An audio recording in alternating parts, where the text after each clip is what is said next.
Hello, അമ്മ മനസ്സിൻ്റെ പുതിയൊരു എപ്പിസോഡിലേക്ക് എല്ലാവർക്കും സ്വാഗതം. ചാനൽ ആദ്യമായിട്ട് കാണുന്നവരാണെങ്കിൽ ഒന്ന് സബ്സ്ക്രൈബ് ചെയ്തിട്ട് ലൈക്ക് ചെയ്യണേ. അപ്പോൾ ഒരുപാട് ആൾക്കാർ എന്നോട് ചോദിച്ചു ഹോട്ട്സ്റ്റാർ കിട്ടുന്നില്ല എന്ന്. അപ്പോൾ ഞാനത് വേറെ ഫോണിലൊക്കെ എടുത്ത് നോക്കുന്ന സമയത്ത് എന്തൊക്കെയോ മിസ്റ്റേക്ക് വരുന്നുണ്ട്. അതായത് ഹോട്ട്സ്റ്റാർ കിട്ടുന്നില്ല. ഇപ്പം നിലവിൽ എൻ്റെ ഫോണിൽ കിട്ടുന്നുണ്ട്, എപ്പോഴാണ് പോകാമെന്നറിയില്ല. എന്താ സംഭവിച്ചതെന്ന് മനസ്സിലാവുന്നില്ല. കുറേ ആൾക്കാരെ കമൻറ്റ് കണ്ടു. അതിനുശേഷം ഞാൻ നോക്കിയതാണ് വേറൊരു ഫോൺ എടുത്തിട്ട്. അപ്പോൾ ആ സമയത്ത് ഹോട്ട്സ്റ്റാർ കിട്ടുന്നില്ല. എന്താ സംഭവിച്ചതെന്ന് എനിക്കും മനസ്സിലായിട്ടില്ല കേട്ടോ. അപ്പം എത്ര കാലം ഉണ്ടാവും എന്നറിയില്ല. ഇനി എന്തെങ്കിലും അപ്ഡേഷൻ, അവരെ പുതിയ അപ്ഡേഷൻ എന്തോ ആണെന്ന് അറിയില്ല. ഇപ്പം നിലവിൽ എനിക്ക് കിട്ടുന്നുണ്ട്, അതുകൊണ്ട് എന്താണെന്ന് അറിയില്ല. അപ്പോൾ നമുക്ക് നമ്മളെ ഇന്നത്തെ കഥയിലേക്ക് പോവാം കേട്ടോ. അപ്പോൾ ചന്ദ്രിക മലറിനെയും കൂട്ടിയിട്ട് അവരുടെ നാട്ടിലെത്തിയിട്ടാണുള്ളത്. ആ സമയത്ത് മലർ കയ്യിൽ നിന്ന് വാശിയോടെ പറയുന്നുണ്ടില്ല, ഞാൻ വരില്ല. അമ്മയുടെ കൈ പിടിച്ച് അവൾ തടയാണ്. നമുക്ക് ചെന്നൈയിലേക്ക് തിരിച്ചു പോവാം. കാരണം നമ്മൾ ഇങ്ങോട്ടേക്ക് വന്നത് കാരണം മഹേന്ദ്ര മുത്തശ്ശനും ലക്ഷ്മി മുത്തശ്ശിക്കും വിഷമിക്കുന്നുണ്ടാവും. അവർ കരഞ്ഞിട്ടുണ്ടായിരുന്നില്ലേ നമ്മൾ വരുമ്പോൾ. എനിക്കാണെങ്കിൽ ഈ നാട് ഇഷ്ടമല്ല, വാ നമുക്ക് ചെന്നൈയിലേക്ക് തന്നെ തിരിച്ചു പോവാം എന്ന് പറയാണ്. അപ്പോഴും ചന്ദ്രിക ദേഷ്യത്തോടെയാണ് സംസാരിക്കുന്നത്. ആരും നമ്മൾ ആലോചിച്ചിട്ട് കരയാനൊന്നും പോകുന്നില്ല. നീ ഇപ്പം എൻ്റെ കൂടെ വരുന്നുണ്ടോ ഇല്ലയോ? അപ്പോഴും മലര് കരഞ്ഞുകൊണ്ട് പറയാണ്, ഞാൻ നാട്ടിലേക്ക് പോവാന്ന് ഞാൻ സിദ്ധുവിനോട് പറഞ്ഞിട്ട് പോലുമില്ല. അത് കേട്ടപ്പോൾ ചന്ദ്രികയുടെ മുഖം ചെറുതായിട്ടൊന്ന് മാറുന്നുണ്ട്. സിദ്ധു എന്നെ കാണാതെ വിഷമിക്കും അമ്മ. മലര് സങ്കടത്തോടെ പറയുമ്പോൾ ചന്ദ്രിക വീണ്ടും പറയുന്നുണ്ട്, അയ്യോ അതൊന്നും ഇല്ല, നീ അനങ്ങാതെ എൻ്റെ കൂടെ വാ. അമ്മ, ഞാൻ സിദ്ധുവിൻ്റെ അടുത്ത് വാട്ടർ കളർ വേണമെന്ന് പറഞ്ഞിട്ടുണ്ടായിരുന്നു. അവരിന്ന് വരുമ്പോൾ അത് വാങ്ങിയിട്ടാണ് വരിക. വാ അമ്മ, നമുക്ക് നമ്മളെ വീട്ടിലേക്ക് തന്നെ തിരിച്ചു പോവാം. മലരിൻ്റെ വാശി എങ്ങനെയാണ് മാറ്റുകയെന്ന് ചന്ദ്രയ്ക്ക് മനസ്സിലാവുന്നില്ല. അപ്പോൾ അവൾ ദേഷ്യത്തോടെ പറയുന്നുണ്ട്, ഇപ്പം നിനക്ക് എന്താ വേണ്ടത്? വാട്ടർ കളർ വേണം, അത്രയല്ലേ ഉള്ളൂ, ഞാൻ വാങ്ങിത്തരാം, വാ. പിന്നെയും മലര് ദേഷ്യത്തോടെ വാശി പിടിക്കുകയാണ്, എനിക്കൊന്നും വേണ്ട, ഞാൻ വരില്ല, വാ അമ്മ, നമുക്ക് നമ്മുടെ വീട്ടിലേക്ക് പോവാം. ചന്ദ്രിക വീണ്ടും ആവർത്തിച്ച് പറഞ്ഞിട്ട് മലര് സമ്മതിക്കുന്നേ ഇല്ല. ഇല്ല, ഞാൻ വരില്ല, അവൾ വാശി പിടിക്കുകയാണ്. അപ്പം ചന്ദ്രികയ്ക്കും ദേഷ്യം വരുന്നുണ്ട്. അവളും ദേഷ്യത്തോടെ പറയാണ്, മലർ, ഞാൻ പറയുന്നത് കേട്ടോ, അല്ലെങ്കിൽ നീ എൻ്റെ ഇടയ്ക്ക് അടി വാങ്ങിക്കും. ഇവിടെ ഉള്ളതാ നമ്മുടെ വീട്, ഇനി നമ്മൾ ഇവിടെയാണ് താമസിക്കാൻ പോകുന്നത്, മനസ്സിലായോ? അപ്പോഴും മലര് ദേഷ്യത്തോടെ പറയാണ്, ഞാൻ ഇവിടെ താമസിക്കില്ല, എനിക്കിപ്പോൾ തന്നെ സിദ്ധുവിനെ കാണണം. അപ്പോൾ ചന്ദ്രയ്ക്ക് ദേഷ്യം വന്നിട്ട് മലറിനെ തല്ലാൻ വേണ്ടി കയ്യോങ്ങാണ്. പക്ഷെ തല്ലുന്നില്ല. പകരം അവൾ ദേഷ്യത്തോടെ പറയുന്നുണ്ട്, എൻ്റെ കയ്യിൽ നിന്ന് നന്നായിട്ട് അടികിട്ടു കേട്ടോ മലർ, മര്യാദയ്ക്ക് എൻ്റെ കൂടെ വീട്ടിലേക്ക് വാ. പക്ഷെ മലറിന് അതൊന്നും ഒരു പ്രശ്നമായിരുന്നില്ല. അവൾ വീണ്ടും വീണ്ടും വാശി പിടിക്കുകയാണ്, ഞാൻ വരൂല, എന്നെ എൻ്റെ മുത്തശ്ശൻ്റെ വീട്ടിലേക്ക് കൂട്ടിയിട്ട് പോ. അപ്പോൾ ചന്ദ്രിക ദേഷ്യത്തോടെ പറയുന്നുണ്ട്, മലർ, ഇനി അങ്ങോട്ട് മുത്തശ്ശൻ്റെ വീടുമില്ല, മുത്തശ്ശിയുടെ വീടുമില്ല, ചെന്നൈയെ നീ മറന്നേക്ക്, അത്രയേ ഉള്ളൂ. ദേഷ്യത്തോടെ പറഞ്ഞിട്ട് ചന്ദ്രിക മലറിനെ എടുത്തിട്ട് ഒക്കത്ത് വെക്കുകയാണ്. അപ്പോഴും മലർ കരഞ്ഞുകൊണ്ടേ ഇരിക്കുന്നുണ്ട്, അമ്മ അമ്മ എന്ന് വിളിച്ചിട്ട്. മകള് കരയുന്ന കണ്ടപ്പോഴും ചന്ദ്രയ്ക്ക് സങ്കടമാവുകയാണ്. എന്നിട്ട് കണ്ണീരൊക്കെ തടച്ചു കൊടുത്തുകൊണ്ട് സ്നേഹത്തോടെ പറയുന്നുണ്ട്, വാശി പിടിക്കല്ലേടാ, അമ്മ പറയുന്നത് കേൾക്ക്, അല്ലാതെ ഇങ്ങനെ വാശി പിടിച്ചിട്ട് കരയാൻ പാടില്ല. വീട്ടിൽ ചെന്ന ഉടനെ അമ്മ മോക്ക് ഇഷ്ടമുള്ള പാൽപ്പായസം വെച്ച് തരാം, മതിയോ? അപ്പോൾ മലര് ദേഷ്യത്തോടെ പറയുന്നുണ്ട്, എനിക്കൊന്നും വേണ്ട. പിന്നീട് ചന്ദ്രിക മലറിനോടൊന്നും പറയുന്നില്ല. ബാഗും എടുത്തിട്ട് കുഞ്ഞിനെയും കൊണ്ട് നടക്കുകയാണ്. ആ സമയത്തൊക്കെ അവൾക്കറിയാം ആ വീട്ടിലുള്ളവർ എത്രത്തോളം തൻ്റെ മകളുടെ മനസ്സിനെ സ്വാധീനിച്ചിട്ടുണ്ടെന്ന്. മലരാണെങ്കിൽ കരഞ്ഞുകൊണ്ടേയിരിക്കുകയാണ്.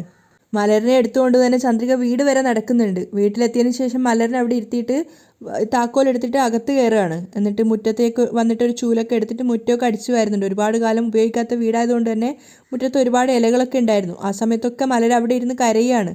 പക്ഷേ ചന്ദ്രിക അതൊന്നും വകവെക്കുന്നേ ഇല്ല. അവൾ അവളുടെ ജോലി തുടർന്ന് പോയിക്കൊണ്ടിരിക്കുകയാണ്. അതേസമയം നാട്ടിലാണെങ്കിൽ തൻ്റെ ദിവസമാണല്ലോ, അതുകൊണ്ട് തന്നെ കുറച്ച് ഷോപ്പിംഗ് ഒക്കെ കഴിഞ്ഞിട്ട് അടിപൊളിയായി കൂളിംഗ് ഗ്ലാസ്സൊക്കെ വെച്ചിട്ട് കാറിൽ കയറി ഇരുന്നതാണ് മേഘ.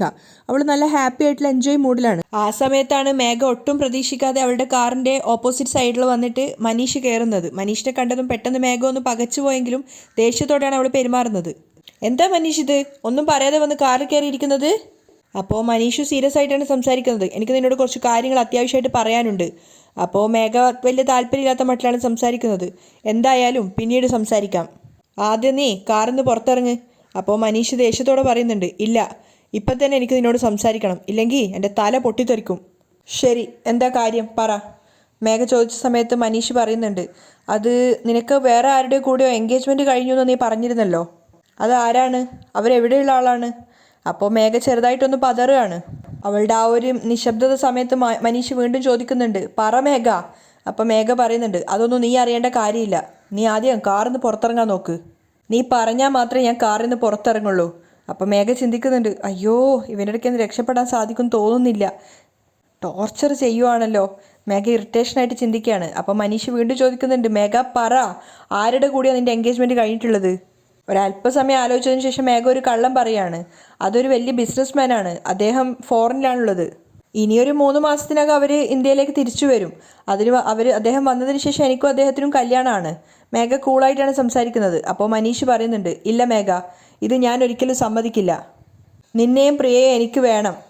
അപ്പോൾ മേഘ ദേഷ്യത്തോടെ പറയാണ്, ഇങ്ങോട്ട് നോക്ക്, ഇത് റേഡിയോ റെക്കോർഡ് ചെയ്ത മാതിരി പറഞ്ഞത് തന്നെ വീണ്ടും വീണ്ടും പറഞ്ഞുകൊണ്ടിരിക്കണ്ട. എനിക്ക് നിൻ്റെ കൂടെ ജീവിക്കണമെന്ന് ആഗ്രഹമില്ല. പഴയ കാര്യങ്ങളൊക്കെ മറക്കാനാണ് ഞാൻ ആഗ്രഹിക്കുന്നത്. ഇനി ഇതും പറഞ്ഞ് വീണ്ടും വീണ്ടും എന്നെ ശല്യപ്പെടുത്താൻ വന്നാൽ അത് നിനക്ക് തന്നെ നല്ലതായിരിക്കില്ല.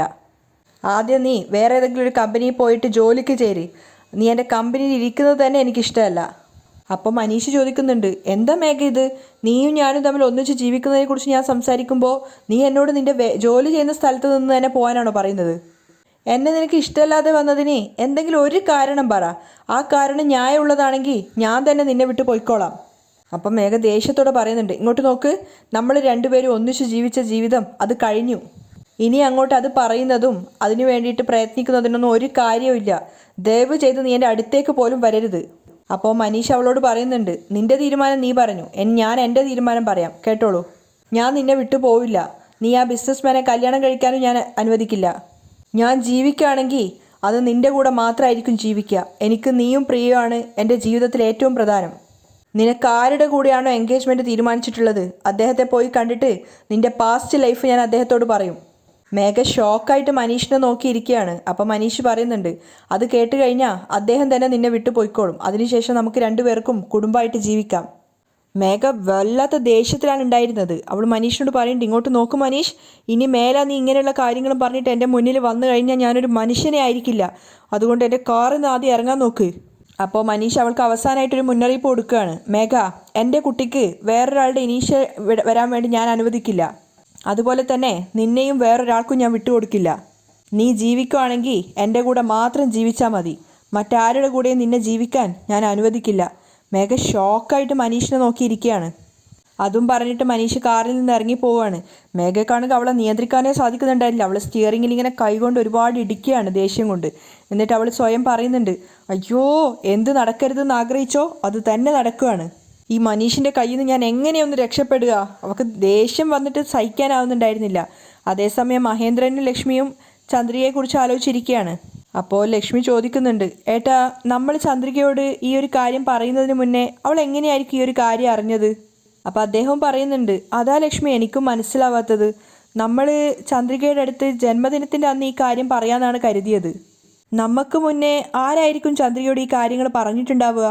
അപ്പോൾ ലക്ഷ്മി പറയുന്നുണ്ട്, ഈ കാര്യം നമുക്ക് രണ്ടുപേർക്കും അല്ലാതെ ഏട്ടൻ്റെ കൂട്ടുകാരനായിട്ടുള്ള ഡോക്ടർക്ക് മാത്രമേ അറിയുള്ളൂ. അദ്ദേഹവും എന്തായാലും നമ്മൾ പറയാതെ ചന്ദ്രികയോട് ഈ കാര്യം പറയില്ല. വേറെ ആർക്കും ഈ ഒരു കാര്യത്തെക്കുറിച്ച് അറിയില്ല. ചന്ദ്രികയാണ് നമ്മുടെ മോള് എന്നുള്ളത് മറ്റാർക്കും അറിയാം. അപ്പോൾ മഹേന്ദ്രൻ പറയുന്നുണ്ട്, ചന്ദ്രിക നമ്മളെ ഇത്രയധികം വെറുക്കണമെങ്കിൽ നമ്മളെക്കുറിച്ച് പറഞ്ഞ ആ വ്യക്തി നമ്മളെക്കുറിച്ച് അത്രയധികം മോശമായിട്ടാണ് അവളുടെ മനസ്സിൽ പതിപ്പിച്ച് വെച്ചിട്ടുള്ളത്. അതാരാന്നുള്ളത് ആദ്യം കണ്ടുപിടിക്കണം. ജന്മദിനത്തിൻ്റെ അന്നാണ് ചന്ദ്രിക നമ്മളോട് അടികൂടി പോയത്.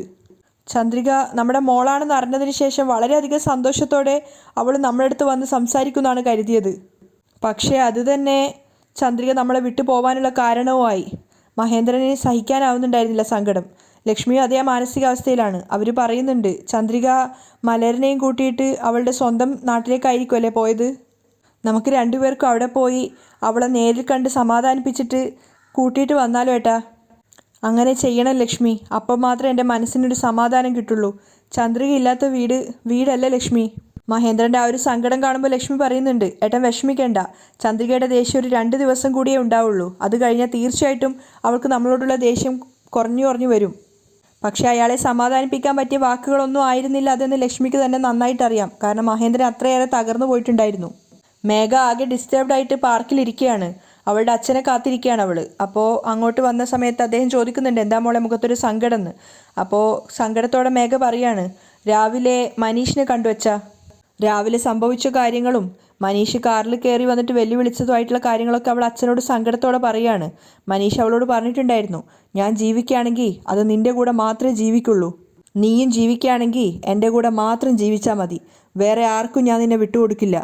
അച്ഛനോട് അത് പറഞ്ഞ് സങ്കടത്തോടെയാണ് മേഘ സംസാരിക്കുന്നത്. എനിക്കെന്തോ പേടിയാവുന്നുണ്ട് അച്ഛാ. മനീഷോ മറ്റോ വീട്ടിൽ വന്ന് മഹേന്ദ്രൻ അച്ഛൻ്റെ അടുത്ത് പ്രിയയുടെ അച്ഛൻ ഞാനാണെന്ന് പറഞ്ഞു കഴിഞ്ഞാൽ മഹേന്ദ്രൻ അച്ഛൻ തന്നെ ഞങ്ങളെ രണ്ടുപേരെയും തമ്മിൽ ഒന്നിപ്പിക്കും. ഞാൻ ഇതുവരെ ചെയ്തതൊക്കെ വെറുതെ ആവും അച്ഛാ.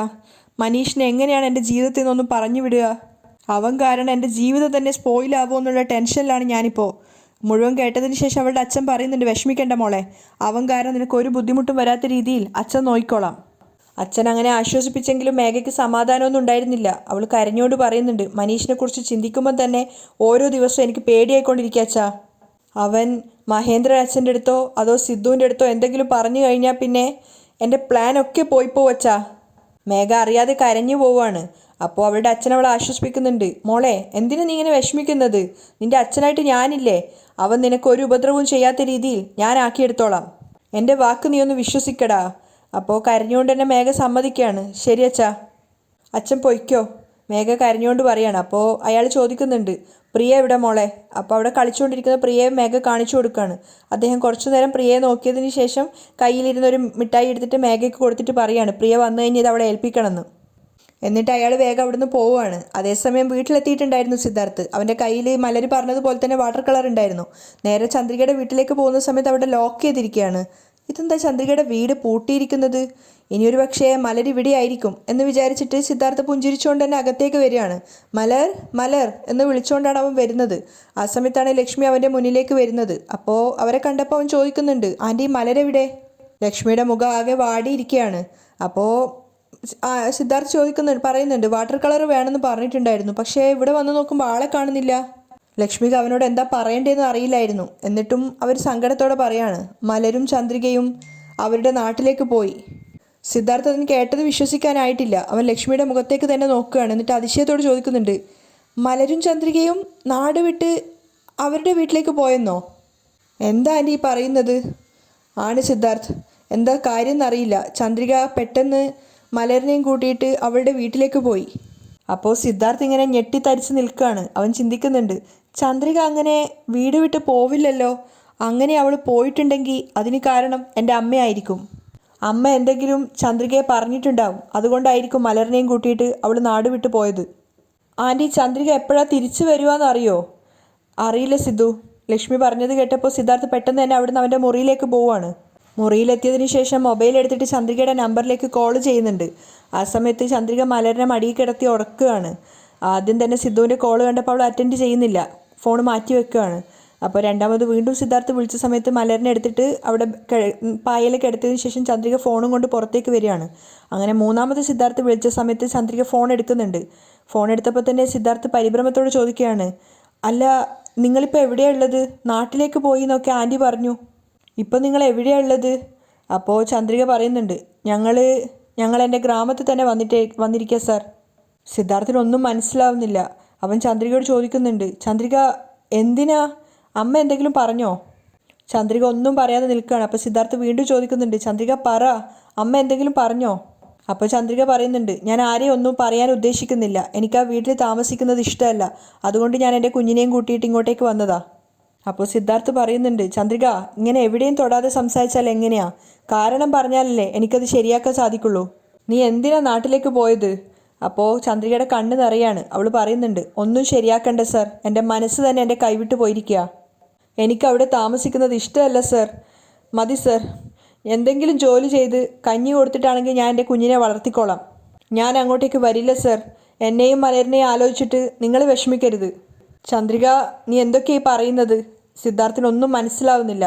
അപ്പോൾ ചന്ദ്രിക നിറഞ്ഞ കണ്ണുകളോട് പറയാണ്, നിങ്ങളെങ്കിലും സമാധാനത്തോടെ അവിടെ ജീവിക്കുക. കൂടുതലൊന്നും പറയാതെ ചന്ദ്രിക കോള് കട്ട് ചെയ്യുകയാണ്. സിദ്ധാർത്ഥ് പറയുന്നത് പോലും അവൾ കേട്ടിട്ടുണ്ടായിരുന്നില്ല. സിദ്ധാർത്ഥ് കോള് കട്ടായതിനു ശേഷം ചിന്തിക്കുന്നുണ്ട്, എന്തോ നടന്നിട്ടുണ്ട്.